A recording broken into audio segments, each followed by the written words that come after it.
గత ప్రభుత్వ పాపాలు రాష్ట్రానికి శాపాలుగా మారాయన్నారు సీఎం చంద్రబాబు. 5 ఏళ్లలో ఒక్క కాలువ కూడా తవ్వలేదని అన్నారు.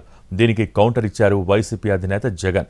రాష్ట్రంలో ఏ విపత్తు వచ్చినా ఆ నెపాన్ని తనపై మోపటం సీఎం చంద్రబాబుకు అలవాటుగా మారిందన్నారు. సేవ చేయాలని ప్రజలు అధికారం అప్పగిస్తే చంద్రబాబు మాత్రం ఇతరులపై నెపాలు మోపుతూ కాలం గడుపుతున్నారని మండిపడ్డారు. ఒక కాలువ దూవిన పాపాన పోలేదు. ఇంకో పక్క ఎక్కడ చూసినా తప్పుడు బిల్లులు వేసుకొని తినేసే పరిస్థితికి వచ్చారు. అన్ని పాపాలు వీళ్ళు చేసిన పాపాలు మన పట్ల శాపాలుగా మారాయి. ఈరోజు మన అందరం కూడా ఇబ్బందుల్లో పడే పరిస్థితి వచ్చింది. నేను చాలాసార్లు మీకు ఒక మాట చెప్పాను.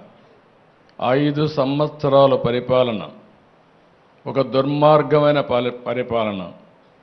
ఆ పరిపాలన యొక్క ఫలితాలు మీరు చూస్తే వ్యవస్థలు మొత్తం భ్రష్టు పట్టాయి. చంద్రబాబు నాయుడు ప్రభుత్వం వచ్చి దాదాపు 4 నెలలు అయిపోయింది. ఇప్పటికైనా కూడా చంద్రబాబు నాయుడు గారి హయాంలో ఏదన్నా జరుగు, ఎక్కడన్నా జరుగు, ఏమన్నా జరుగు, దానికి కారణం జగన్ అంటాడు.